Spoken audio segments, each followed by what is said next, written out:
Oyaro nyako Ramogi jwang kendo machiegni okinyi makawuono e chenro ni mano maru piny to akman godo mokuongo wapenji kanyo ni ng'anyo to koro osedhach nade okinyi makawuono mane gima odabedo ka warango nyaka sani odiochieng' mar adek e kind ndalo adek mabende kweth siasa mar Azimio la Umoja nosingo ni ng'anyo dhi bedo kacha katimore wadabedo kae ka watwa kendo wanone ni osadhi e yo machalo nade nyoro ne ondemdem koso ne uliet arwaki ni machiegni sani ka koro wadapenji kanyo iwacho kanyo ni kobedo maliet obedo mana maliet bedo mandemdem bende Nyasaye odagi iwacho ni nyabedo maliet kata bedo mang'ich yiero en mari okinyi makawuono miwa miya pachi into inene e yo machalo nade sikunde moko poko yepi yano moko bende pod lore county zo makaluo bore Nairobi ka nyaka kuonde ma ne ntiere lweny madhare wano kata ka nyithindo ne odhi sikul odiochieng' manyoro kata kamano moko kuomgi bende nodwok pacho mano kaka alwora mar kar dak ma Kangemi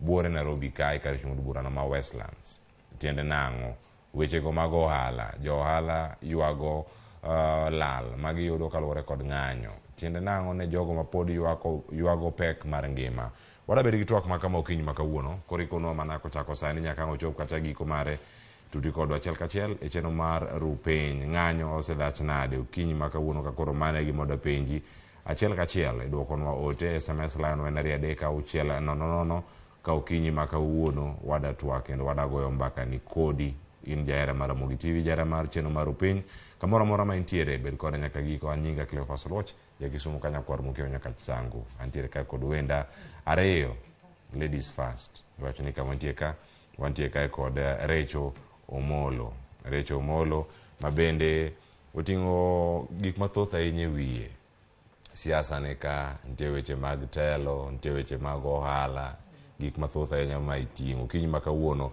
e rangi ane gigi duto ka minyalo ketogie tarwakini machiegni e chenro mar rupeny kawuono. Erokamano kawuono ipakri ahinya badenta ni an nyaruyo makatwe ng'atianda machisako bono erokamano jothurwa kendo amor bet kod okinyi makawuono.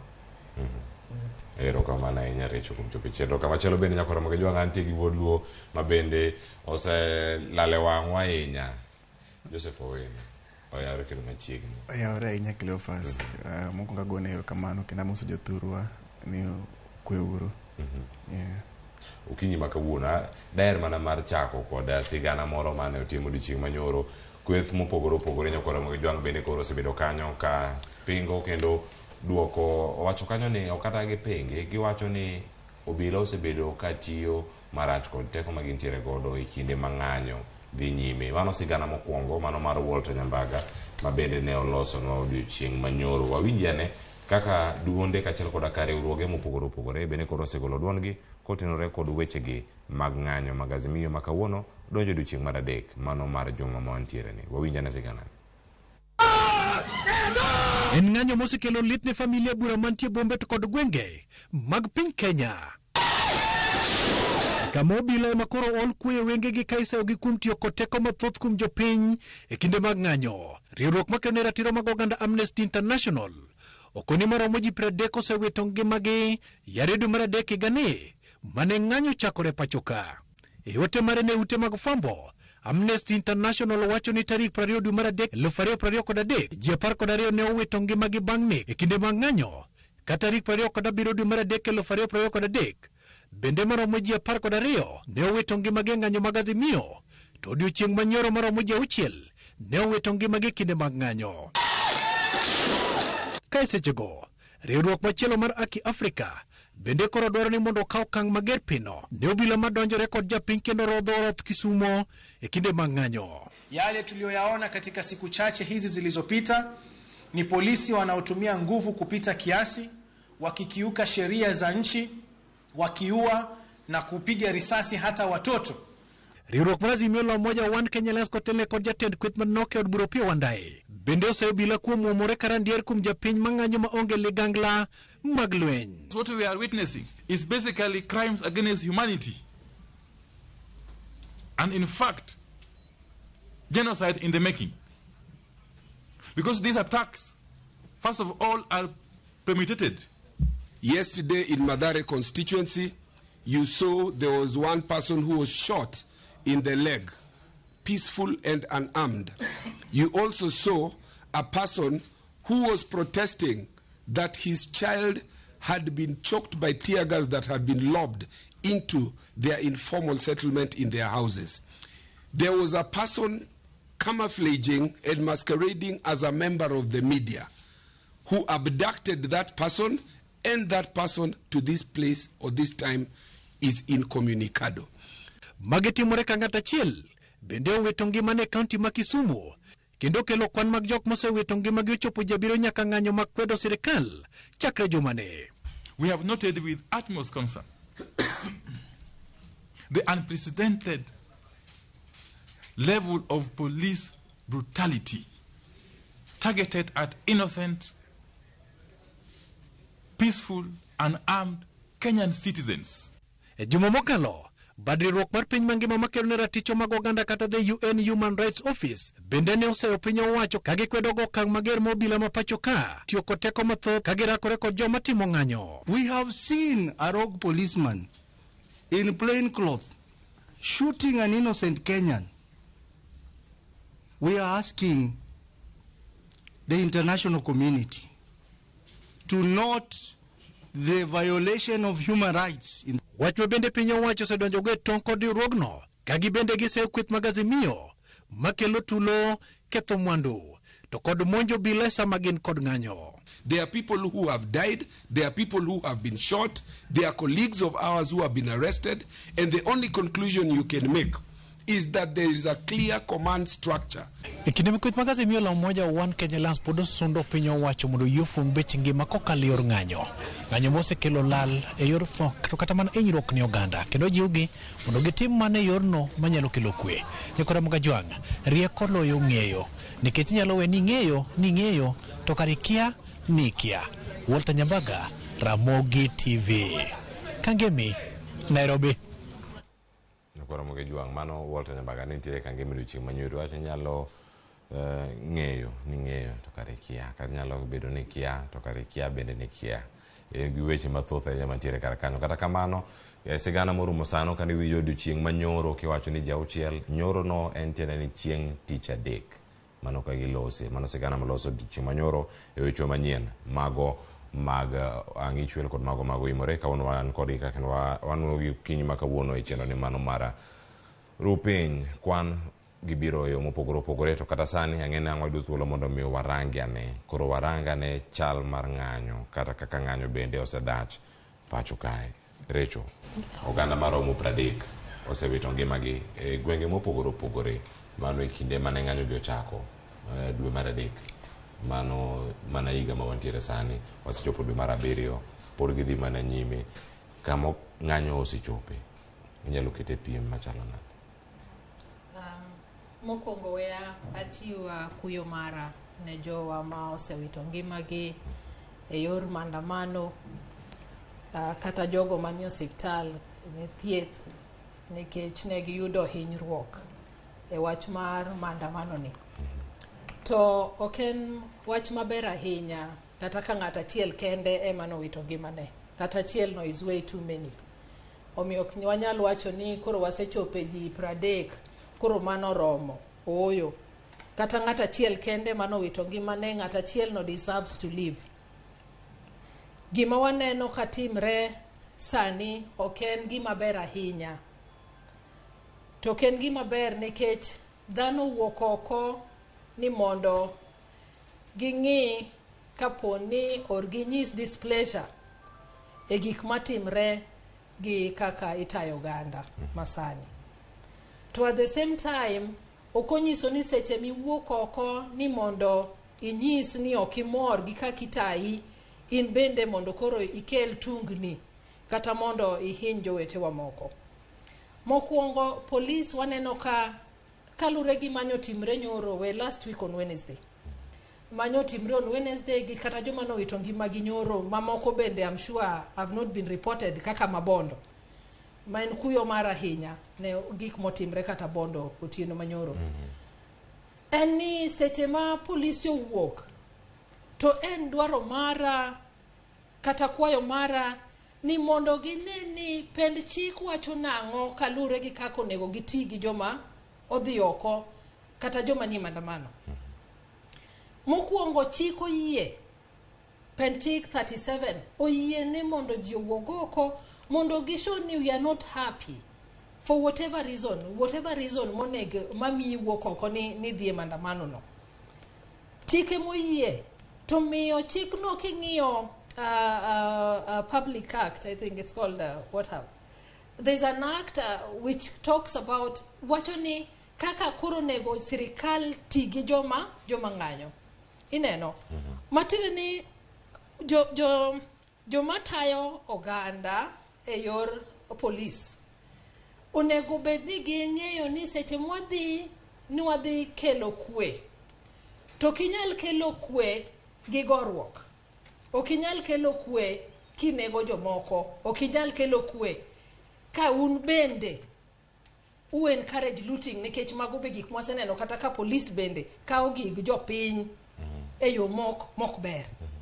Omiyo seche ma polisi wuok oko ni gidhi kelo kwe, onego bed ni giwuok oko kalure gi gima katiba wacho ni sirikal ka ng'ato ang'ata dwaro protest kata ka ng'ato ang'ata dwaro dhi mandamano in any gathering, onego bed ni gichiwo notification, onego bed ni police chiwo negi protection gi dholuo wacho na miyo gi arita maber. Onego bed ni sirikal through the police ng'iyo ni jowa mowuok gi, nikech gin jo Kenya, ok wadhi omo jomoko ni mondo kel mandamano. Gibiro ni gikelo kwe kama jogo wuothe, ging'iyo ni joma bende ok dhi e mandamano gi gin bende they are protected. So it is two way. Nitiere jukumu ma jo mandamano nego bed ni timo joma wuok oko ni dwaro ratiro margi, gi ka onego polise bende wuoth gi jogo mowuok oko ni timang'o dhi e mandamano. Omiyo gima wasebedo kwa neno kata kaka Amnesty omiyo wa report ni ji 30 osetho.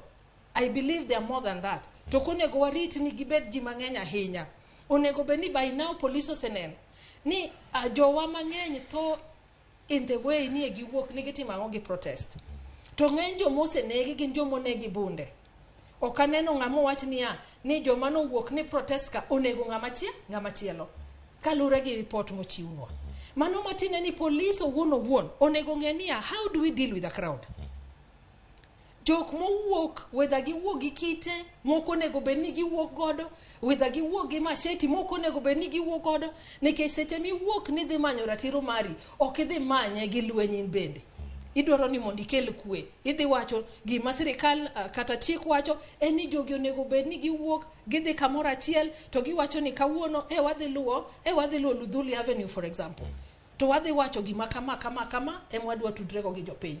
To kadipo ni bet ni police monego migi protection ema kelo tungni momiyo ng'ata ng'owit ngimane, to koro ken gima ber. Nekech iboyino ni kata police king'iyo gima ne timre ka Ongware, iyudo kata ni ng'ama obet e ot kaka kijana mane ng'ato makono, iboyino ni en ng'ama nobet e ot to tiagas oyude e ode. Mano ne madhare. Tiagas oyude e ode. Matin ok inyal bet in that environment. Ang' chuni ni wuog oko, to okoni bende kiwuok e tichak kimaki ni ng'ama okelo ang'o tungni. Omiyo police onego ng'e ni how do we deal with the crowd? At what point do we use what level of force? Ok ni koro wadhi adhiya nikech osewachno osemiwa ni wadhi wakel kwe. Koro kelo kwe to them and ni wadhi mondo wadisperse ji in the manner which they think is right, whereas kaka wan jopiny twaneno ni oyo ok onego ti gi this level of force. Erokamano ahinya Rachel. Joseph, nitiere thuolo ma ka oganda oyudo mano mar dhi andara, gik mathoth timore kar kacha. Waseneno kanyo kethruok mag mwandu, waseneno lal mag ngima, mamoko wuok e lwet obila ma bende chulo kanyo kod pes jopiny ma koro nitiere kama ywak ni ngima tek, to ngima ni tek ni ji duto. Kata jatend piny Kenya bende oseyiere gi mano, wacho ni ngima to tek, to gigi duto ok de los gi ka ji odhi e ndara, iloso gi kama chalo nade. Chak mana gi kona ni in kama ibete ng'anyo ni isenene koringo e yo machalo nade. Yes, Cleophas, ago erokamano ahinya kaluwore gi penjo mipenjo. Wapenjo ni ang'o momiyo ji ng'anyo? What is the reason momiyo ji ng'anyo? Wane jopiny ng'anyo nikech wech ngima matek. To adier kaka winjo ka jatend piny osewacho, ngima tek no tek ni ji te. Onge kama opogore ni otek e Nyanza kende to kuonde moko ok otek. Is uniform, otek mamora. To gigi ok nyal los e ndara. by chik kong'eyo kaka gigi timore. Nitie minyalo los ndara to there's an extent monya chope ka jopiny gidwaro marwa to there's a extent ma joma wachung' ne godo. Which somo Article 1 mar Constitution wacho ni we the people wanya exercise our rights by representation or directly. Sama ko wadhi ndara wa express that rights directly under Article 37. Sama wamiyo jotend wa piny by representation mano by partisan talks mano watemo bedo go chande. Ka jatend ker mar Kenya nowacho ni mondo mi wakonyre walos weche mategi, jo Azimio nokelo kwayo. Akaso jo Kenya Kwanza bokelo kwayo. Wacho ni waberu piny walos gik machendo. That process no kodhi mbele. Koro kama koro wachope mwacho ni koro jiwa wadhi ndara. It is a right ma ji ni godo. However, wang'eyo ni Article 37 ma jopiny tiyogo magi dhige ndara ni. Article 56 my Public Order Act be miyo some limitation. Ng'anyo ere kaka ng'anyo bedo kama koro all stop being peaceful. Cleophas, iyudo ni ichiyo gokinyi to ndara osepidhe rabolo sa 10 okinyi. Jatuo mane tuo midhare osiptal sama isedino ndara no, you are right mani protest chande, right mari protesting chande chope. The moment michako infringe on the rights kuma jomoko kuma jok ng'any. Under the Public Order Act subsection 8 miyo obila thuolo mar koro kelo ng'owa disperse the crowd. To nitie procedure moko nitie procedure moko ni wanyaka luw kaka jo ng'owa kaka joma dwaro keto procession. Chik wacho ni in as much as anyone get right mar Article 37, Article 56 mar Public Order Act subsection 8 bichak miwa another procedure to follow. Ma wacho ni nyaka ngodho notify police. Nikech kido wuok karka awuok media adhi town nitie route manyaka ringe. Kuma ringe ni nitie joma are not part of our team maringo godo. Koro gimbe rights gi chande nyaka be protected as much as imarisha bedo granted. Koro ka okwalo that Public Order Act in excess of some excess Article 37 mar right chande, there is always a commotion. Yeah? Chike mo chini police oyenda ngowa disperse that meeting. To karkanyo mana kama obila nitie karkanyo Joseph lerni nyakura moge jwang kiwacho kanyo ni onego bed ni idhi oro kwayo kuom obila kata kichiwo notice ni mondo ngikoni gini wadhi bago ng'anyo. Kinde ma gigi duto timore obila wuok ndala achiel to ng'anyo dhi timore giwacho ni oyo pok wayudo kwayo moro amora mar bedo kod ng'anyo ni. To kweth madhi ng'anyo wacho ga ni gitero ote machalo kamagi. Nyalo bedo ni samoro iyudogi to obila koseyudo en kuomgi mondo mi giwach ni ng'anyo ni wapuodho wadhi chiwo arita e kinde modhi nyime. Koso obila bende nya wacho ni wayudo to ok wapuodho kata wayudo to wapuodho mondo koro mi wachiwa ne ote yo moro makare. Cleophas, iyudo ni under the Public Order Act wacho ni sama that temo ng'anyo nyaka ichiw notice in writing. Inyiso jogo chieng' adhiye 3 days and not more than 14 days before. Yeah? Ichiwo date, route midhi tiyo godo gi kaka idhi time. Kendo time in writing. The same chik wacho ni obila michiwo OCS ma kamida dhieno be nyaka chak chiw duoko ng'owa in writing. Koro ber kwa ng'iyo ni to jo mane timo ng'anyo kaka joluo kata jo Azimio ere bende giluwo that procedure. Is there any notice to be the police? Was there any notice to do that? If that doesn't exist, no kotimore kamano, mane kama problem chakore godo. Yeah. Hai, nikoro moge jwang mane kama wantiere kapo nono ni indike yo makare ni ero wan koro wadhi ng'anyo to ng'anyo bende chopo e yo makare. Recho akiani mae gima osebedo katimore iseka bedo kiwinje e yo machalo nade. Kweth madhi ng'anyo gi gioro ga ote to ka gioro ote kata kwayo mar dhi ng'anyo ka ok omigi nyalo bedo ni isayo ng'awa e kindegi en ratiro mar oganda. Iwacho ni kata omiwa thuolo kata ok omiwa thuolo ng'anyo pod nyaka bedi. Ing'e chik mana kaka Joseph osewacho, the Public Order Act it operationalizes pen chik 37. To iyudo ka jomoko take advantage, especially anyalo wacho ni officer nikech chik wacho ni onego you bed notified. Kipenjo jo Azimio to giwacho ni we notified you. Ineno IG wacho ni an pokomia wach maler about ng'anyo, and yet king'iyo the Public Order Act, ok onego bed ni ndiko ne ID directly. Onego bed ni dhi e station ka station kuma ng'anyo go dhi timre nade, dhi koro bete. Koro chalo ka gima again we are fighting ng'ama onego bed ni wadhi ire kapok watimo kata ng'anyo. Nikech seche ma bende ok odhi IG bende ochako wacho ni oyo jogi ne pok omiya wach. Pok awinjo wach moro amora from Azimio. To jo Azimio to wacho ni we've already given notice. Koro kizungu wacho ni my word against yours. Omiyo chalo ka gima onge ratiro kuom either of the parties. Ineno. Onge ng'ama dwa wacho adiera ni achiwo nikech pok onyiswa ni such information should not go in public. Pok waneno barua mane jo Azimio chiwo nikech be pok waneno ga mane gichiwo kata last week or the other times ma osetimre. Koro ing'eni waonge gadiera ni ng'ano ma wacho adiera kind ji ariyo gi nikech even before onge chieng' moseket such communication to the public ni kama kaka nwatimo communication marwa. Omiyo ng'ata nyalo tiyo gi that advantage, take advantage ni oyo pok nwachi Azimio nyalo wacho ni oyo pok nwachiwo wachiwo neno makamano to gin ema pok gidwokowa. Koni bende IG be wacho kaka nyochung' wacho ni an pok ayudo communication. Omiyo onge kaka nyalo gathering machal kamano. To chik to ok wach ni wadhir IG. Chik wacho ni gini watiek OCS. Ineno. Kamano. Koro omiyo mano bende kelo a bit of confusion. Asiyudo ni jowa ma tendwa oseluongo. Kaka ne jatend Azimio osewacho ni ng'anyo dhi bet from Wednesday to Friday. Koro jopiny mowuok nikech it is an order from their leader. Ineno. About a gathering. To mano pen chiko yienegi. Tiyudo ni kata seche ma jowo obeta beta ni jo Azimio kata the people who are protesting, I would not even say ni gin jo Azimio. Nikech waseneno kata kuonde ma were prone to the Kenya Kwanza government. Bende nyocho ji wuok last week on Wednesday. Nikech kaka ne Joseph osewacho adiera makenda niya gimomiyo ji ng'anya ahinya en ni ngima tek. Ok dhano ng'any ni nwayiero leader marach, ok dhano ng'any ni ok wadwar president. Dhano ng'anyo ni bech mogo odhi malo.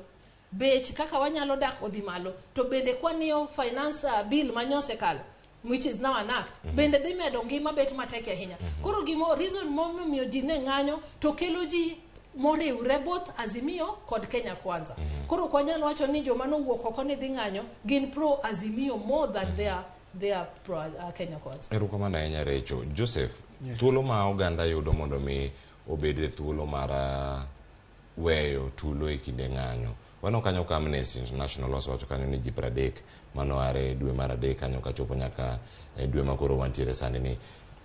Odiochienge 3 mokalo, kata odiochienge 2 mokalo ma ng'anyo osebedo. Ng'ato wasewito ngima ji. Gigi timore e kinde ma winjo kanyo ko oganda moko wuok koro wacho ni obila wacho nade ni ng'anyo ne ok wapuodho. Wadawuok ane mondo ne ni gidhi tero wakanye. Ni kanye ma koro gini be dhi chomo. Jopiny moko nitie ma wuok oko mondo temo obila ni wacho ni ng'anyo ne ok dhi chopo kare. IG Koome wacho ni oyo kiny gin ok nyalre. Kindiki owacho ndalo 3 molure ni onge ng'anyo madhi timore chieng' tich 3. Gida mana wuok mondo giwinja ni en ang'o madhi timore ka wawuok ka obila nosewacho ni ng'anyo makama gionge. Mondo mwadok ane chien thoe to inyalo ka giwuok e gwengewa. Onego tim ang'o e kinde ma gigi duto timore ka gidadhi nyime mondo mi giket ratiro magi momigi kod katiba e tim. Cleophas, en very unfortunate ni ngima jo osetho kendo en kuyo malit ahinya. Onge ng'amochiyo kawuono ni en odo matho. To mar ariyo, wacho ni wan jo Kenya nyako bedo joma luoro chike. Kose onyisi ko the law is very clear. The law is very clear.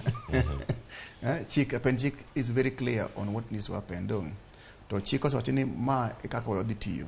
Kose kwer ni ng'anyo onge. The procedure mano keto ng'anyo no nitie mondik maber. Ok en gima ber ka jopiny wuok oko ne gidwa temo police. Nikech pend chik wacho ni kapo ni onge authority mano bedo granted mondo meeting no otimre, to police under section 8 mar article mar Public Order Act oyiene police mora the inspector of rank of inspector mano OCS mar station mondo disperse ng'anyo machalo kamano. At that level ma actually when does it cease to be peaceful? Ombo bedo peaceful nade mako bedo violent. Now actually okenya chiego kinyi saa 12 tarik 7 saba nan Migori nan tich to kochopo saa 7 otieno saa 9 iyudo ka ndaro oselor at what level ka sami siloro access to ndara en gi public utility mane bo sirikal you don't have authority ma loro ndara kaka japiny kidwa proceed tiwuotho tingo placard itero petition mari kama the procedure matimo mano is very clear sama jopiny rakore gi wach mo police mo gelo chike nyaka obed gi thoe to mondo jopiny winj mondo avoid thoe mang'eny jopiny ber kan luwo somo pen chik to winjo ma pen chik wacho to jotendwa bende kech nyithindwa gowetewa waketo in the arms way gi police kech samo mi police thuolo ni mondo mi odispass meeting machalo kamano to japiny bae gi kidi police en dhano kaka dhano mago wetewa gimbe gin gi life and they have a right to protect themselves when they are in danger at that act mar police so you need to protect himself ka they're facing a danger ibodo ni jotigi magina otigi obayo iro onye nyithindo timo kama koro jopiny be onego ng'e ato magichope e sama ji ng'anyo to jopolice be obedo trained well maging'e kama gichope koro confrontation ma jopiny be temo bedo gono en maber ka ng'iyo through the law right mar exercise mar petition mar procession cha ochopo to what extent to police bende right mar gi ochopo to what extent onge bila kuchio to bedo piny wacho ni meeting onge it is a law meeting no bedo proceed mar bedo kendo meeting no koriti to mar ariyo kendo king'iyo nowacho ni cost of living ma ko kelo jo tho mang'eny ni it is a process tend Kenya kwanza ko kano bedo telo ma ko ng'iyo nyaka ni chakero nyaka about 10 months or 11 months nyaka chak ti office the finance ma bill margi maginya tiyo godo the plan given plan organization the plan eka kalo gi 2 months now we are in the second month piny pod chon sana mon mochago koko however gik moko mabe matimore all these processes are ten ginango on the main government process wajang from county government what county government doing gi joma piny kaka mondo mi wabed gi balance gima moro nyatimi from malo and the county government ma wan go more spend bende has a role to play yeah gigi duto rashida medo gimoro haya mede kata anga duogi ribe I know Joseph is laughing kejonga no wendo japiny lakini ayie kod wach ma Joseph wacho ni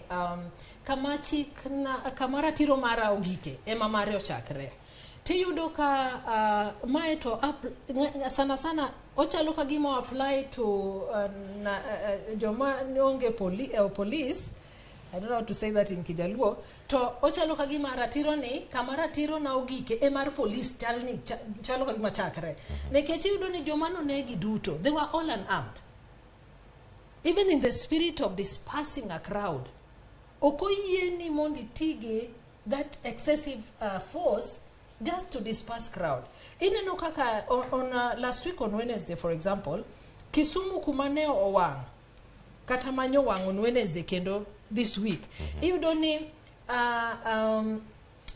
tear gas mano obakucho emano wango that is the truth emano omiyo kuonde go wang as yudo ni jomigo bundegi gin joma onge kata gimora mora ineno mane madhiera kaka dhano ni to karagito ratiro margi according to police gi kanye to mar police chakre kanye nekech police should only use excessive force seche mang'ata bende is armed madwaro atake then I agree totally ni embe in the spirit of protecting himself or herself onyalo tiyo gi such level force but kigo ng'ato bunde ng'ama wuotha mineno ni mae to kaka mano go mana ni mana gi slippers to jitene ne ka onge gi moro en mana gi lwete nono kama nyathi mano go ma ja class beach nyathino nyalo timo obilango omiyo onego bende wangi matut niya to kara ratiro mar jopiny gi mar police to chakre kanye to gige kanye kara nekech chalo ka gima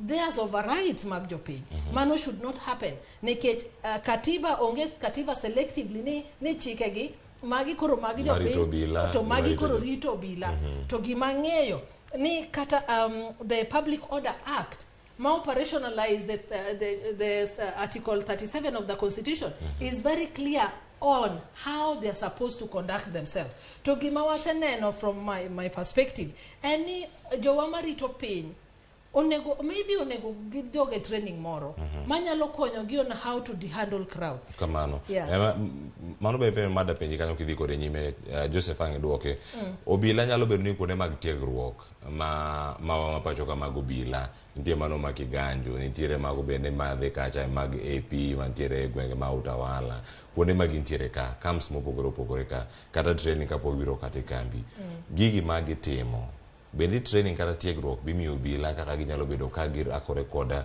jong'anyo nikech moko biro kata gi ichwang mopogore mano ka waseneno gi oko ka kendo ng'ato ino ka jal mane ntiere Mathare kacha mane Antonio Loch jod bura ma Mathare ne lose ino ng'ato make dhi kode to jomodong ng'ato dia lweti mokia kata gimoro timo kodi wacho ni tiegruok bedo opogore kaka onego bed ni rito nikech waneno pogruok e kind ng'anyo ma itimo pacho ka gimetime pinje ma oko macho ni gin ng'anyo mamuol kata Afrika kama wantiere ka ng'anyo mamuol mitime piny South Africa opogore gi ng'anyo mamuol miwacho ni timo pacho ka pogruok nyalo bedo mane en kitiegruok mimiyo obila koso jopiny bende nigi lony margi kaka onego bed ni itimo wechegi mag ng'anyo recho penjono bende ang'i kwanye Joseph bang' ka recho osetieko mokwongo we wach ni onge ni obila ma kamayo bedo trained separately moro bedo trained separately nikech igi ka bibo yudo obila mana mohero kelo kwe ni neno the other time mane Azimio kelo tungni tiyudo ka dini Mathare tineno ko officers moko kone ma jikele tungni odhimo wuoyo gi mine ma gikelo kwe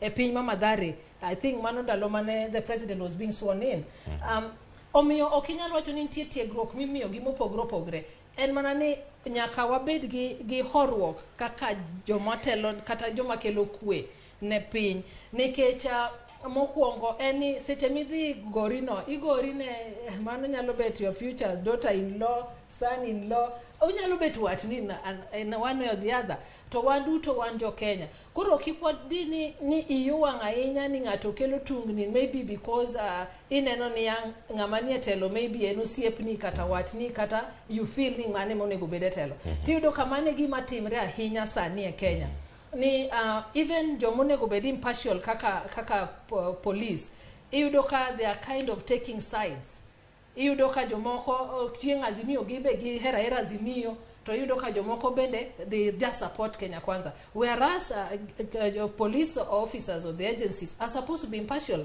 gin onego beni gin joma ochung' ne ratiro onge ni apendelea ng'ama chielo molo ng'ama chielo koro ka yudo nafas mar hinyo jogi tatiyo gi nafas no endo to mar ariyo and most importantly en ni seche mosechiw a notice ni police onego ni there's such a meeting in the form of mandamano then apani gimonego obedie ni there should be an understanding between the law enforcement agencies gi jo madwa demonstrate the leaders of the demonstrators mondo ging'e maber ni ang'o momiyo what is the objective of this particular meeting ineno ang'o momiyo uwuok oko uluongo jopiny mondo uwuo godo ang'o momiyo idwa time kama idwa timeno ineno to udwa time e yo mane to udwa time kama mondo if they can have that clear understanding tibo neno ni emirifago kaka South Africa gine nikech there is a clear understanding ni idwa timo mandamano mari or there's people protesting on this particular date and we've seen people protest not just Azimio in the past kata nurses oero protest malich koko chulgi tiyudo ka seche magi protest I think because of the due procedure followed iyudo ka gin gi officers mawuotho kodgi mondo ensure ni nitie kwe until it is a political protest emiyudo ka jopiny are not protected omiyo law enforcement agencies onego ensure ni oyo jotend Azimio makelo protest wanyalo bet kodu piny mondo waneni mana kaka wasewacho machon ni udwa luwo kanye to what is the objective of this meeting mondo wakel kwe ne ng'at mo kedwa join the protest bendo nyalo re sirkal montiere sani kama wantiere sani obila obedi gi romo kod jo Azimio mondo gichana ne kaka ng'anyo dhi bedo e yo makare koso kata iwinjo ka be ogin kata jo Azimio kende mane ng'anyo ni Wano kanyo lano kacha Chief Justice Machon bene ntiere karakacha William Tunga kendo nogo etiagas mano ka ntiere tesedo bilano ma Central bor Nairobi karka en gimane mapono nyalo timore to bende onyalore gino miwacho kanyo ni gibed piny mondo gichana ni chenro bargi kaka ng'anyo gi debate grube gi duto maka obila oneno kochopo kacha to jogo biro ng'anyo tiagas nyaka wuok kata jogo ke. I believe there's nothing impossible. Onge gimatek nikech waduto one guided the constitution marwa. Ineno ratiro mikao ni mondi dhi ng'anyo no ondiki it is enshrined in article 37. To obila bonge. Obila bonge. To porji goyi mane ng'anyo ka. To gidwa goyi ng'anyo ka. Obila bo biro kawacho niya. Now me I'm protected by the Public Order Act. Ineno. Aso biro to nyisi ni because of Public Order Act says ABCD your objective is not right.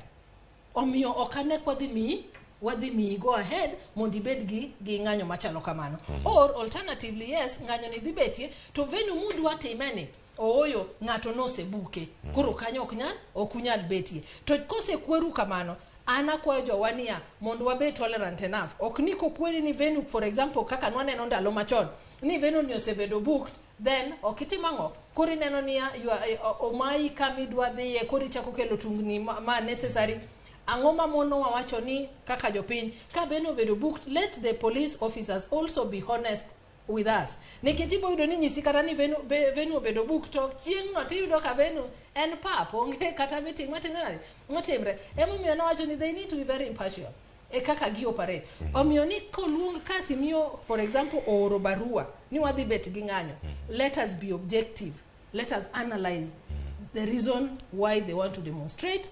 Let us call them to the table. Mondo wanyis gini yes. Kamudwa luo ni oknyalre nikech there is a meeting going on at KICC. Koro niso uni unubo luo El Selasi okunya luo City Hall way. Kamudwa dhie ni KICC mudwa roll like the other time negidwa donje KICC okunyal donje KICC nikech KICC otingo offices machal kamagi ubo interfere gi right mag joma oknotimango okdwa ng'anyo. Koro kagitamre to the police can even come out in public and say this and this is yet to happen but nekech achiel ariyo adek waneno kok dhi timre maber mondo jopiny bong'e niya police ni kodgi and that will build faith and trust in how they do their things. Erokamano ahinya Joseph Owino mana penjo recho kata ka wadhi nyime inyalo mana kwanye kanyo tiegruok mag obila ng'eyo kaka itayo ng'anyo kaachiel koda ka weche gi mag kwayo ratiro mag dhi ng'anyo kuom kweth mopogore opogore nitie mago mag civil society jogo makendo ratiro mag oganda kaachiel koda ka mago bende mag sirkal. Ang'e ni ang' wadonje twak machielo malosnwa kanyo kod Eric Owenga e kinde mabiro to motelo mano ang' inyalo mana dhi nyime mondo idonje twak. Cleophas tiegruok mar obila ka wetero mar obila iyudo ni tok katiba mawango sani ma 2010 nobiro gi provisions mang'eny machuno nyaka obila mawangodo bedo refreshed and bedo retrained on the Bill of Rights and all that kaka ne bang' toka kapok wakelo consumer manyien nitie provisions mang'eny maseche moko nyaka ibed retrained kata wan obedo retrained on every provisions mawuok every time and again kata some any bill obedo amended you need to be informed and retrained on that to chutho iyudo ni sama ji dhi ng'anyo laws machiwo kaka machiwo ng'anyo king'iyo mamiyo obila rakore kod ji mondo kaka gi handle ji na wasewacho chien kacha ni en gima very clear ni king'iyo South Africa kata kiwa Ruth wacho maber ni the issues of the nurses king'iyo nurses wacho ni timuru kama kuda ng'anyo oichiko yiene mar ng'anyo lakini procedure en niya the inform OCS ni adwa ng'anyo to OCS bo mi objection or go ahead mondo ing'anyo idhi ng'anyo kendo oichiko wacho ni mondo gimi security of that procession and the meeting on the venue to kama koro chopo ka goro these conditions are not met man ko bedo gi waketo wuo wakendo kindo jopiny gi obila nikech obila wacho ni gin law enforcers by act obila is to enforce the law to nge law mo kere ma law mar joma kama to ma law mar obila koro sama ko okwalo the law wabona ni obila ok jokorwa obila ok nini ok dewa akimarwa to bedo ogamo bedo gitu obedo gi tungni by virtue ni jopiny okoluoro chik mar constitution magin godo obila be tremo exercise conscious magengo koro the moment mobro come to understanding en sama koro jopiny ong'eyo the right magengo to the what level to bila bende ong'eyo the right ma jopiny what action magikaw at what level mano bedo gi peace in possession and nada cha ng'oro kendo ni possible solution ng'anyo matimo ni what is the end game uburu mokarango ang'o modwa timo achieva okwanya dhi ng'anyo pile pile economy chalo nyathi mathin ma kibiro ot timiye sweet pile pile dongi kiduogo timene sweet pile pile biro mechi chiemo kimiye sweet kare mae sweet ma chamo to nyaka koko mane kaka economy act chalo so iro ka sama ji ok dhi tich gechuchu gimoko tema mbele the majority jomok ti moko ndegi sirikal formally the majority wakatho gik mang'eny in the process of trial loso gima tin 80-20% rule our 80% of action 20% of action no mewa 80% of our results sama wakatho bodiro ndara iwango lam itula process mar gero ndara no kendo pesa mane gero ndara no sama ji oketho subawe mamlo longo how much billion did we use to repair Mlolongo? Almost over 100 million. Mano pesa makoro moketo yath spend mangodo. Koro jopembe kata sama giketho gik moko kata gidhi possession mag ng'anyo kamano wangi the bigger picture. Ni actions mwatimogi ere effects magibo on the long term. To ng'anyo ni at what level monya chope. Already serikali, I believe ni serikali osewinjo dwaro wa kaka jopiny to what ni mwana ma piny ngima ni malo. They are not okay give my techniques but I believe so. And the more wakati whether Wednesday to Thursday or to Friday wakato penyo wakendo wanjiwa wegi. It is never practical, it's never objective anymore. Ero kamana enya paro machelo bende mantie karkan jatend piny Kenya to siko ka chiwo chung mare chalo nade owinjane sigana ka utere kod limbe ma jatend piny Kenya notimo e county ma Isiolo odiochieng' manyoro kaeto ang'o dhi nyime kod twak ka watieko. E seche ma kweth mar Azimio dhi nyime gi bago ng'anyo e thuru ka ng'anyo mabende otele gi nyangile mag Azimio mabende obuto kendo oganda kia kama gintie, jatend piny William Ruto dhi nyime gi chiwo poch gi pak ni bad migawo mar arita kwe ahinya to obila kuom kuoyo liet mar ng'anyo. Na mimi nataka niwaambie polisi wetu hongera kwa kusimama kidete na kuhakikisha kwamba kuna amani na hakuna vita na mali biashara ya wananchi isiharibike na biashara na mambo equipment na vifaa yote ya serikali isiharibike. Ruto mane timo limbe e kaunti ma Isiolo notelo ni piny owacho biro chung' motegno kinde duto e rakruok ng'anyo ma owacho ni gin mago ledhi. Sisi tumeongea kama Wakenya na sauti moja. Tumeambia wapinzani wasiharibu nchi yetu. Siasa inaamuliwa kwa kura. Siasa haiamuliwi kwa vita ya maandamano. Achiel kuom gima omiyo Azimio otedo ing'anyo e thuruka en mano magiwacho ni rach mar uchumi. Ruto ne osungo ni gik moko duto oseketi lai ma andisore mar reso uchumi ma thuruka sidang'. Tunataka tupange mambo ya kilimo ili tuondoe aibu ya njaa. Watu wa Isiolo ni waulize, hata ukiweka sufuria miaka 10 kwa kichwa, bei ya unga itapungua? Hata ufanye maandamano mwaka moja, bei ya unga itapungua? Si bei ya unga itapungua tukisaidia wakulima wazalishe chakula jameni? Ruto nokone jotelo mag Azimio ni ohore mos kendo gi ikre malong'o ne yiero maduong' ma higni 2027 moloyo jogo tulo dweche bura bang' yiero. Ni kweli ama si kweli? Isiolo tunakubaliana? Sisi wote tulienda kwa uchaguzi. Sisi tulichagua ma-MCA na magavana na maseneta na wabunge na simulipiga kura ya rais. Hawa watu tunawaambia, our good friends, the people of Kenya have spoken loudly and clearly that they do not want chaos. Magitimre seche mamoko kuom jo od bura mag Kenya Kwanza ne okiro lwetgi ni ng'anyo mag Azimio ka giwacho ni onge dwoko ma okelo. Jo od burago kane otel ni kod seneta ma Nandi Samson Cherargei nokone jo Kenya ni giwuok oko kendo gidhi nyime gi tije magi ma onge luoro. We ask the police to continue arresting any person who wants to disrupt the peace of the country. Our colleagues have indicated that the ICC should take a keen interest. The instigators of violence are known, and chaos in the country and lawlessness and anarchy. It is Raila Odinga and Uhuru Kenyatta who are sponsoring all this chaos in the country. There is still a window open. I sit in the in the bipartisan team. There is still an opportunity for them to have an engagement that is within law, and this is what we told them. We can only engage within the Constitution of Kenya, and among them is not an issue as regards power sharing. Eric Owenga, Ramogi TV. Mano sigana walos makanyo kod Eric Owenga. Gik mathoth ahinya ma jatend piny Kenya olose kar kanyo, weche mowacho, weche ma jotelo mamoko wacho. Joma moko se obila, joma moko goero kamano ne obila. Wan e Kenya achiel, paro biro mopogore opogore. Recho, miya pachi. Ing'eni seche ma jatend piny puoyo obila notiyo maber kendo oresto peace and order. To nitie mama mane owito nyathine, nitie miyo mowito jaode, nitie nyithindo mowito wuongi, aso nitie jogo mowito wadgi kata nyamingi. Ochalo kagima koro kendo jogo okobadhe ahinya. De mor mara kawinjo ka jatend piny, yes, opuoyo nobila ukelo kwe in other section, nikech kwaneno kaka maandamano nyocha timre last week, kwaneno Wednesday, nyoro gi kawuono, to yudo ka there's a decline. Waneno ka there's a bit of peace being restored and order in most of the cities and towns within.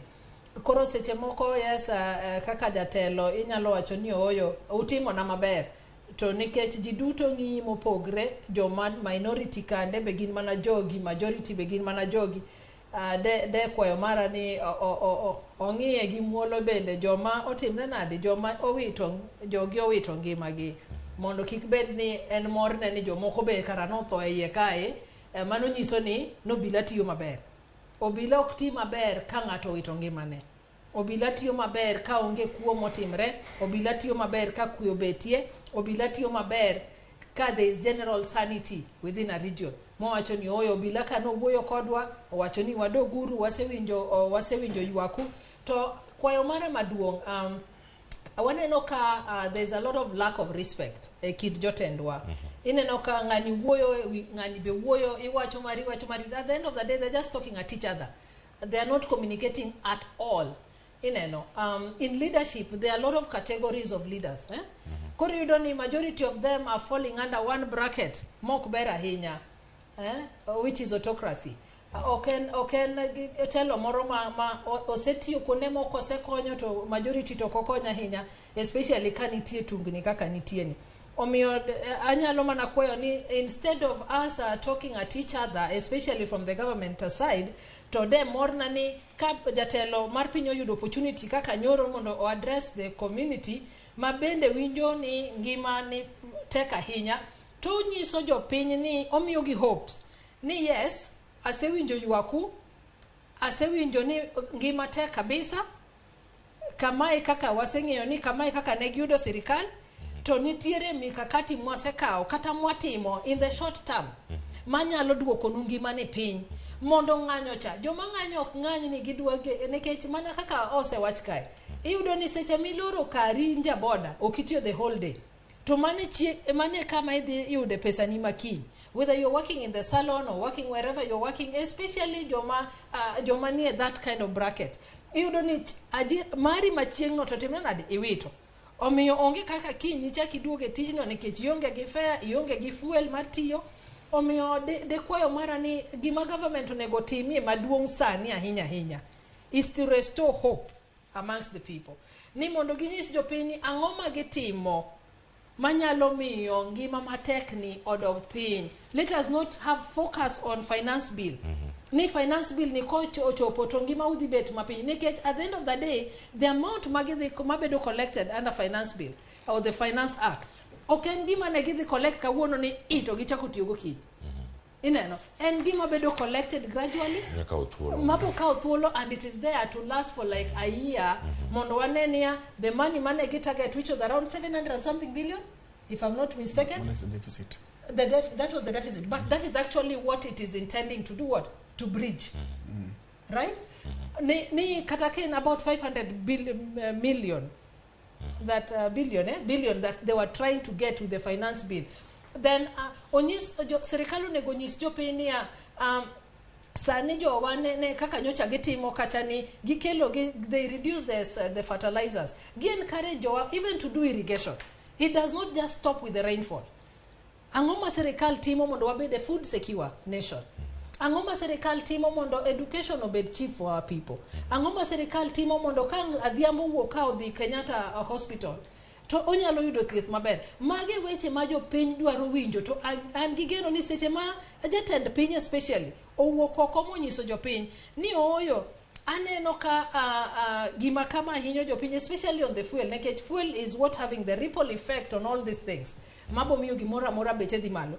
Atemo mondo atim kama nekech kiyudo kata ndalo manobedo interviewed during the presidential debate, nowacho maber ni gima hinyowa are the many taxes. Mowacho ni they were about 15.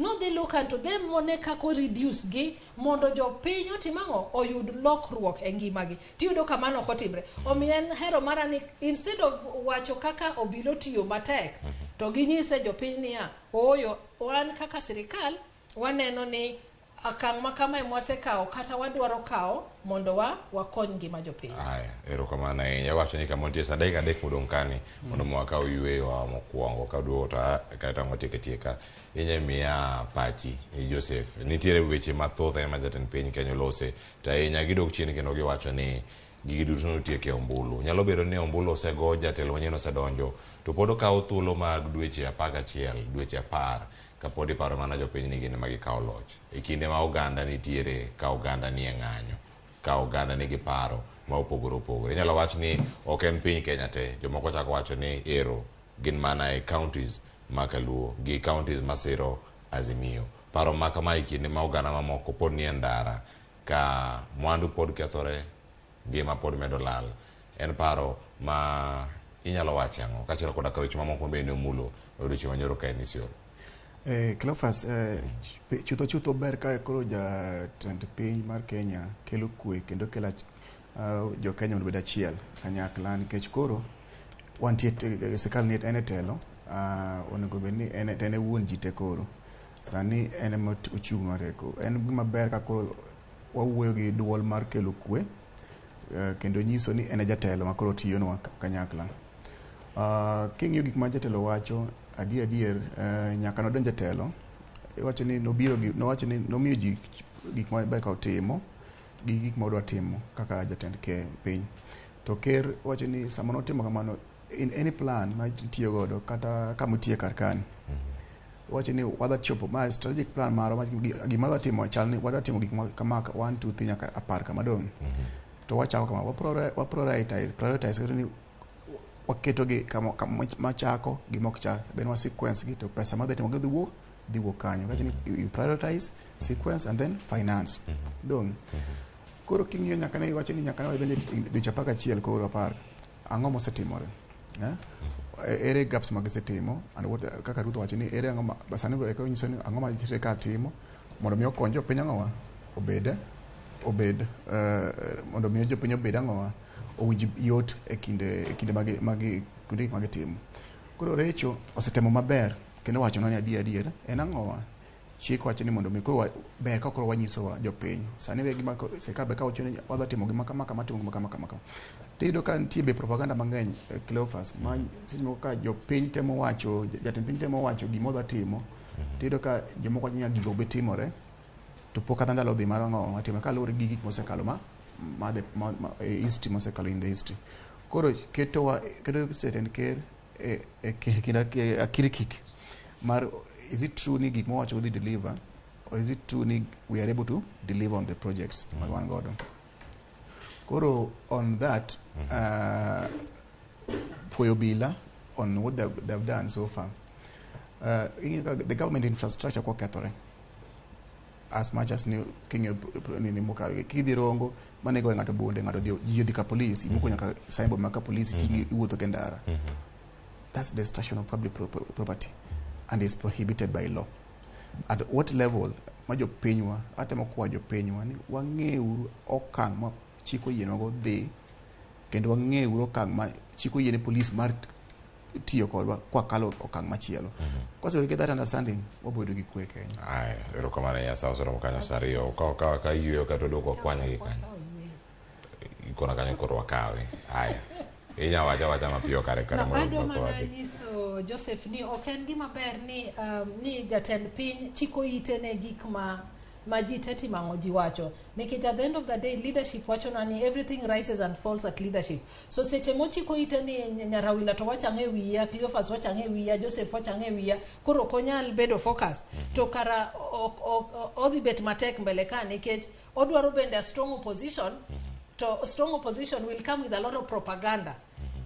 To ka propaganda ema miyo ko deliver, then we are in for a very strange time ahead. Onego winj gi kosoyo penjo maduong' matiere kar kanyo. Waduogo gi twak nyakoro moke joang' dakika 10 mabiro kanyo tok saa 2 ang' yudo kanyo ka wasetieko twak wakawo yweyo ka waduogo twak dhi nyime, kik idhi mabor.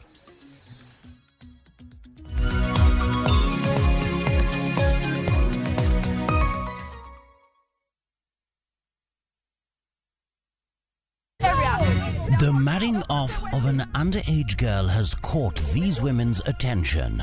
All the women where they walk up and down, that one no do. Hey! Holy Ghost! Fire! And the battle is now between the wives and their husbands. And the wives are relentless in their cause. That's it. I don't strike. One, your wife. I know they fight trouble. Will the husbands look for other options? Or do they have the keys to unlock the treasure? I know waiting I will. The last time I buy flour, you know what she asked me? Whether she be good? Watch this hilarious and informative African drama of Wives on Strike. Women power! Only on viewsasa.com or dial *487 *3#.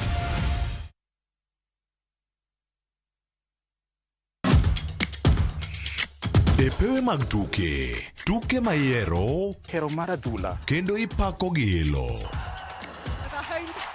Tudri kod James Opondo, japicha gi Milton Ochieng Jaka Black e pau tuke chieng' ngeso ka ngeso chakre saa 8 odiochieng' nyaka saa 10 mana e Ramogi TV.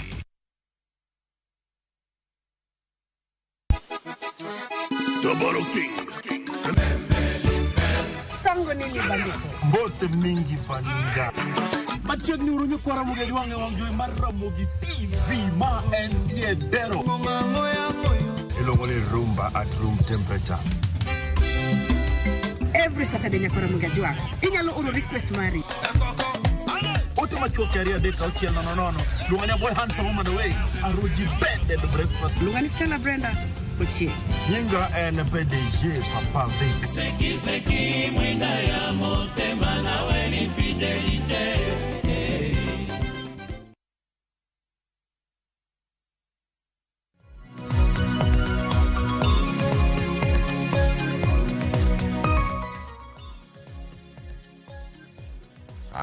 Nyakoro Ramogi Juang' waseduogo yweyo bosekawo mana mapiyo to pod wantiere kar kae ka wamedo mana nono singo gi kaachiel kod gik mathoth mapod ntiere kar ka.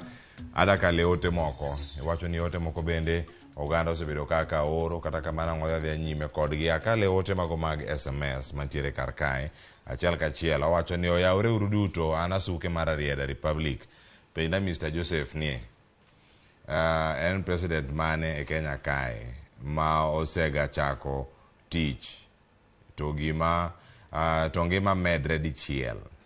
Wacho ni kargi Ruto ni to en ang'o ma Ruto ni koro oseduoke piny aka nodonji. Penjo gi wakawo gi akawa kama to ng'amor ne penjo gi duoke duoka kodhi kamano. Joseph an kuomi duoka asuke ma jar Arieda Republic ni ma penjo moro ni ma jathur gi recho kamano Joseph. Yes, Cleophas asuke wacho ni nyaka ne jatend Kenya piny madonjo to gik moko te odhi malo dichiel.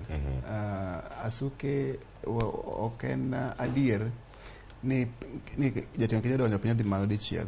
Gima odhi malo en a gradual process kendo gik mang'eny ma influence mondo ngima odhi malo.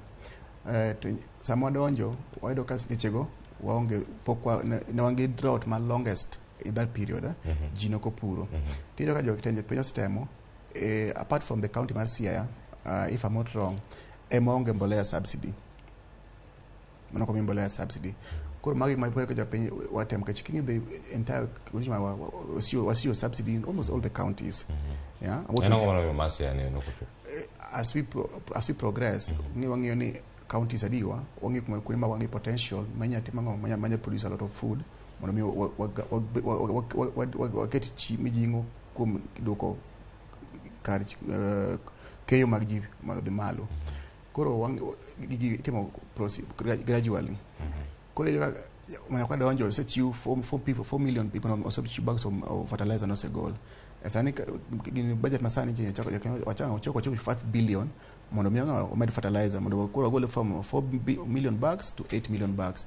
Wangeo kaka dhi mbele ere kaka wamedo kiango keto kuno mang'eny. Koro ok en ni adier ni wadonjo ni interpret chako matek. It was a process man dhi mbele. Sani jate kenyi ba ka ng'iyo ni ere kaka duogi gi piny. Mane gima wacho. Ai, ero kama na enya ote machielo. Wacho ni wakawo gi e Facebook to wakawo bende mantiere SMS wa menari adeka uchiela no. Aya, iwacho kanyo ni ki oro to wantiere karka. Aya, iwacho ni yawa jaluo manu chwe ne ng'anyo other parts of the country to ngima dhi mbele ma liki nyakiti. Ero kama nyakwara opande owacho kanyo ni owacho ni ube jofwambo oguru oko mare ni opogore. Owacho ni koro to nyisowa ni gigi duto nyalo mana timore to wach ng'anyo to wache mana pile ka pile oganda chomo kanye. Nyakwara opande ote mari chopo lerego kendo mondo mwayude yo makare. Nite Nyakwara Rosi mowacho mana ka Recho ange duokego karka ni wache nade. Wacho ni usiko mana ni ng'anyo dhi nade. Wacho ni okuoge oko bende jofwambo dhi ung'anye urito mana mondo jomoko ng'any mondo miu news achayo. Mano gima nitie karkanyo. Wakosa ng'o ka wakelo mana twak machalo kamare. Nyakwara Rosi bere tie mana ka. En mana twak mabedo go ka kod Nyakwara Muge jwag mondo bede kod ng'eyo gik matimore kor gwenge mopogore opogore. Recho. Nyakwara Rosi ero kamano. Nitie gik moko ma kizungu wacho ni topical issues, issues ma affect ji seche go kata ndalo go. Koro sani en gima ber kendo en ratiro mar jo media mondo onyiswa gik matimre e piny mondo kata ibe seche miwuotho Nyakwara Rosi ing'e ni Kisumu ma dwa dhieni to piny wacho nang'o Kisumu nikech ka onge jofwambo to kinyal ng'eyo ni kumidhieno ang'o matimre. Omiyo en gima ber bende mondo ing'e gima kata ker wacho kalure gi kaka idwa dak e Kenya ka gima sidienje ma government wacho concerning your life to mani nyalo mana ng'eyo seche mang'o ma jo fwambo owuoyo. Omiyo sani gima hinyo wahinya en wach mar maandamano. Kaka isewinjo jowa mang'eny owito ngimagi, kaka isewinjo gik mang'eny kethre, to koko nyiswa ni gik ma kamago timre, tim nyalo yudo ka ibende ichopo kuma ok onego ibedie seche ma ok onego ibedie. Ero kamano Nyakwara Rosi ero duoko. Joseph kama iri chopo ka kendo wadhiro gi kachiel. Aya, last one wacho ni ng'anyo osedhi maber kata obedo ni wakalo e tembe. Kawuono wadhi e grand final. Ero Rolex odhiambo wacho ni kaka pile Mombasa dhi e yo makare. Wacho ni mosna Calvin Sobuoyo kani Kisumu ng'anyo tadiero oseduoko yuto mar sirkal e yor osuru nikech sama biashara ochung' to osuru onge. Sirkal one mbele bendo nego bendo winj ywak jopiny oganda kech nego. Wayuda ne ote mamoko mantiere karka. Ida medo ma. Cleophas, ng'ama wacho ni seche wach maber ni sama ng'anyo dhi mbele e choko mar osuru odok piny. Japiny be ka neno ni sama choko mar sirkal onge no gin magi dhinyore nikech sama onge pesa mar sirkal onge pesa services magi dwaro kande ok bimigi. Koro wane jopiny ber ka neno the bigger picture of any action magitimo. To sirkal bende onego one the bigger picture mar winjo jopiny. Winjo jopiny. Koro kose en picha matin koro. En two way. Two way. Sirkal oket gi jopiny. Sama sirkal ntiere en ma jopiny mokete. To ka gidon jopiny dwani sirkal okonygi nyaka gi support sirkal no in whatever way maginya in every capacity maginyalo. Ka waseneno ni ng'anyo duoko yuto piny sirikal piny kendo ketho ngimawa e yuto ma pile pile pile. En dwaro ni mondo jopiny kendo chako kawatwa kendo mar ng'iyo yore mag yuto godo mar gero piny nikech machalo puothi kokidoyo yugno ok iyud cham kiwe kamano ok iyud cham. Koro sirikal oseywak jopiny be konegi ang'o madang' watim mondo timo wamed yuto magwa individually mondo wakony sirikal e chiwo dwaro manegi ywak manegi miwa watimo dok piny e choko mar osuru ma e dwaro mar Azimio kana giwacho kata weche mag civil disobedience nyalo bedo ni chopo kare king'iyo the amount of tax must lose so far KRA osedhi maber in the first was about 147 billion so far with nyaka no chak implement the new from the new financial bill period financial year to the more actually gine end double sword dwaro mar joma dwaro ng'anyo wacho ni mondo wabegi civil disobedience kwa yud sirikal kwa yud nwengo kwa timo kama but in the long run en gima dugo enyo wawegi koro kata ok en maber ka jatelo wacho ni kik itim gima kama to gimi in the long run ima gino dugo inyi wuon in the long run koro jopiny bedo gi paro maleo matut mag ng'eyo atua gi gima ber ka giwinjo gi chike maber ka giwinjo mondo mi ging'e ka gidhi mbele kigen is their responsibility mar ng'eyo kaka piny ringo ama dwaro mondo piny ogerre. Recho gimeda meribe kanyo weche mag choko osuru civil disobedience chopo kare koso to some extent inyalo wacho ni ochopo kare nikech ntiere pesa made gichoko nyoro nyocha last week on Wednesday mano gichoko so ultimately inyalo wacho ni ochopo but gima nadwa medo wacho en ya it is not just about civil disobedience ineno gima is key to jopiny ahinya any services magi chulo ne osuru gi be ginyalo yudo gi okena wenda ahinya kuomwa the level of corruption waseneno e pinywa ma Kenya ka to mane gima hinyowa kaka jo Kenya iyudo ni osuru tichoko ndiyo jopiny chiwo but koro kochopo kuma koro gidware services for which they were paying tiyudo ka koro onge ni neno kanyo chinyiswa ni NHIF otimne nade onge gang'o onge gi pesa to jopiny to every other time they are deducted and they are giving their monthly subscription omiyo gima duong'e mokwongo ni sirikal onego ensure ni giketo mikakati maber mondo pes jopiny bende kik lala kata kik dhiye lwedo moko onego gidhiye kata kik ti gi gik moko onego kuonde moko onego gibed ni gitiye to jatend piny nowacho maber mobiro gi gimi kizungu wacho ni austerity measures manyalo konyowa en mana kwayo mara ni do bede owacho to timo dinen maberie moloyo to nyisowa ni nawacho nwa diera ni adhi timo kama to kuonde mana wacho nwa ma especially on the austerity measures nikech mage mana dhi cushion Kenyans against this high cost of living to kok timre to kata gimomiyo dhano chulo osuru ema ginene pekno kore mi wacho ni jo Azimio wacho ni oyo kiku chulo osuru mondo kara gimbe services magi purport ni gidwa chiwo ka koro beda no ginyal chiwe all together nikech koro pese maonge haya erokamano mag paro kanyo girecho odano akaw ote marajo kanyo ote ko chopo kanyo kendo ka wayudo gi mag madhi bedo giko mag ote moko beno dhi bedo ka somo achiel ka waduogo wakaw paro mogik mantie kuom Joseph Owino kaachiel kod Karecho molo ka watieko mondo wadonje kidieny machielo e cheno mar piny ote chalo kama ote mago modonjo kanyo e Facebook godo na yoro wacho ni anango ratil makare mar pimo chal mar ng'anyo ni wacho ni mak bana ndadhu mare dok piny ka ipimo kod kaka ne ochakore ni mar ok inyal ng'anyo ka idenyo miyombo polis kuom ndalo adek godo na yoro aworo Eriko Keo Kizito wacho ni yani Kalonzo gi Martha ok nyal telo ne ng'anyo mar Azimio koso gin bende athong'a magero mako gi koso joluoye ma Nyasaye nokele piny ni mondo oket ne jopiny koso joluoye ma Nyasaye okelo ni oket ne piny. Eriko Keo Kizito ote mari ochopo Ogwe Junior ng'anyo osedhach maber na winjo ni as from next week mogo nitiere manengo ne ombemre piny though pok ochopo but we believe ni onyalo chopo. Cleophas jok moko penjo kama baba nitie wicho wil ni ne giwacho ni Raila olando ng'anyo to dhi oyue Ogwe Junior ka en sondu erokamano ahinya. Sondu kanye nade ugwe kuno ni nyaka sani nade kanyo. Phoebe Olielo wach Ramogi TV ler aneno makare.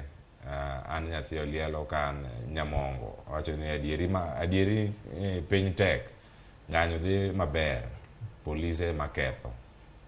Erokamano ahinya. Ote machielo Lewis Wodawasi Boda wacho ni penj na jolony niya be en gima kare ka government rito ji nyaka ng'any koka gi react. Mano otimo gik modonjo kar kanyo. Lewis pod wacho kanyo ni ng'anyo omako piny mafuanda. Rolex wacho ni kona Recho Molo ni sama ng'anyo dhi mbele sirkal ema yudo lal. Osuru dok piny ok japiny. Mano e target marwa kaka Team Azimio. Erokamano. Gwejuna wacho kanyo ni Joseph wacho ni choko osuru konyo wa kanyakla. Cleophas I think this statement should be withdrawn. Osuru ok konjo piny. Wacho ni nafase nochuogi mang'eny Kenya ka. Wacho ni mano ema osuru bende koro dhiye. Erokamano ahinya. Musani Isa neno waka entiere Kapchorwa Uganda. Erokamano ahinya. Ote gi odonjo kanyo kwar Ramogi Jwang kendo gi thoth. Wago ni erokamano kuom chopo kar ka. Penj na Recho ni en ohala mane minyalo yudo ka gope ng'eny kuomi ka iwero gini sani. Wacho ni iwero gope sani. Ote ni kata nuka winjo koro kia ka Recho bedo winje. Wacho ni iwero gope sani ma Henry Migush ka wuok Ranen. Winjo penjo mar Henry ni. Wacho ni penj na Recho ni en ohala mane minya yudo ka gope ng'eny kuomi gi ka iwero gi gope gi sani.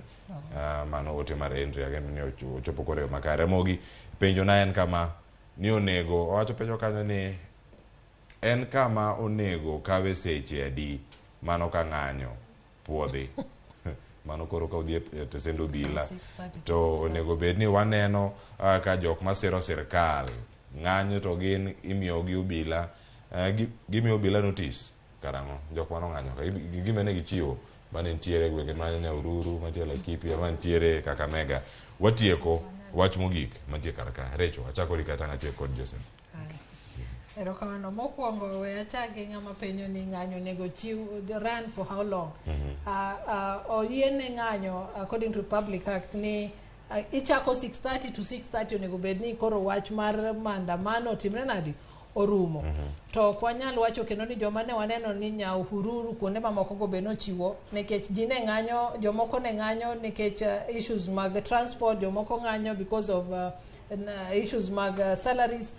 Ok wanyal wacho ni gadiera ni ok gichiwo notice. To adwaro ni awacho ni within where they were doing the mandamano and aparo ni nentie notice mane gichiwo emomiyo noyienegi dhi e ng'anyo maonge tulo moro manowuoke. To kadok ne Rolex seche ma jopiny ok ochiwo osuru to wan mwahinyre kaka nwasewacho. Nikech mokwongo onge services mwaboyudo. Omiyo civil disobedience manager Azimio wacho yes no timre but wane motimre nade wane mwadhi hinyre in the sense ni services madomi waka seche moko koro sirikal ok nyal yudo pesa magichiwo godo services go. Emomiyo nawacho ni kata ka sirikal ka osuru to gin bende gien sure ni corruption mwaneno mang'eny gi gidil godo mondo jopiny obed gi yie kata seche magichulo osuru. Aso nitie Henry bende mane penjo gope. Misiko iwacho everyday. Adiera makenda ni onge government mabedo ran maonge gi gowi sani piny mwadake ni. Kati dhi Amerika kati dhi kuonde maoko gope nitie. Mana kaka ibende inyalo timo hola moro mondo ilos godo giri moro kaka bende government bende operate. Ni bende mondo los ni ndara nikech ok onyal time ata gono kaw pesa e agulu margi mondo gilos godo ndara kaka expressway tipo yudo ni odhi to holo mondo timnu godo infrastructural development. To ka gitimo kamano to wane through osuru cha emwatimango emwachulo godo gopego. To yes sirikal masani osebedo ka yuago gope mano otimre kendo wang'e ni nitie moro ma fall due miluongo ni Eurobond very soon is also falling due next by June next year. Ma onego beni was factored in this financial year's budget. To kokwa pangre maber to gigi will always get us unawares. Ni emomi yudo ni wanyalo bet kiwero ni wach gowi nikech we were not prepared for them. So if we prepared well in advance, mwangeo kaka sani wangeo kaka jo Kenya ni Eurobond biro nego wachule, then I want to believe even Central Bank or the Ministry of Finance gingeo maber niya gowi makama is falling due teach makama omiyo we plan way ahead of it. To kwa plan way ahead of it, then it will not be a song. Ni paronwa seche duto ni wan gi gope mang'eny, but wibo nyiswa ni serikal kao mikakati mage mondo make sure ni gowi gote nade ochul. Ero kama na yenye kinde montiere sani ka Joseph wach mari mugi nyalo bedo mane iwinjo ote mag joneno gimi nyalo medo kar kanye bonyere 45 kanyo to tik. Yes, Cleophas ago ero kamano kuom penjo gi par ma jopiny godo gi question ma jopiny godo. Anya wacho gik moko adek. Mokwongo ni as jopiny sama jopiny ng'anyo the interest must be very clear ni ang' magidwaro. So that objective magedwa achieve no, if it's not able to be met through maandamano, onego olok pachwa mondo wangi kaka konyre kendo jopiny. Number dek en adier ni sama piny kethore in the long run kaka wasewacho girecho chako wacho wan maboro inyore at all costs. Kech jopiny madhi osiptende joma ngi pesa kopo ni gituo gidhi loka. Ini body dispenser mare kanya dispenser nya kele yath ngati magi moko jo piny ka ngi gini matut sama pok gidhi ng'any mon to ka tieko ragona jo piny mondo jirit kwe wakelu kwe kendo en very unfortunate jo moko wito ngimagi to chutho wakonyo sirikal tich kech pod wangi dalo mang'eny mondo ne the benefits of the sirikal. Ero kama na inya Joseph Owino kachel koda Garecho Molo kuyo thuolo mar bedo kod okinyi makawo network man go kaka warango chal mar ng'anyo bende ka osedhach e yo machalo nade. Ero kama na kuyo thuolo mar bedo studio okinyi makawuono nyakoro mage jwang yoro ote mari wasomo moko kwasomo kaka moko wasomo masomo sane kaka ma an Sara Senga marwang neno West Kanyamkago sani piny tek to koro en mana ng'anyo obila orit mana ji maber yawa amor gi Ramogi TV ng'anyo ber tere ng'enyi okikonwa nyingi. Ero kama na nyango miyo nondo mag ng'anyo igolo mane counties mago mag Nyanza kende to gi Mombasa what of other counties Sharon ng'awo biro kod mathoth e weche mag ng'anyo sadek nyaka sa abich chenro mar mbaka romo odhigo mbaka gi jowala japuonjre kachel koda ka jariembo mano mantiere ka sekta mano mar wuoth kendo matiyo koda paya ng'anyo ni oserocho ngimagi e yo machalo nade tudi kod Sharon ng'awo sadek nyaka sabich ka okel ni chenro makamano nakel ni chenro makamae okinyi makawo ni chenro mar opiny pod aduogo kae kod ng'e jothumbewa nyinga Cleophas Oluoch jagisumo kanyakwar mokew nyaka sango. Ero kamano kuom kete Ramogi TV okinyi makawuono. Nyasaye mondo riti med kete manaka.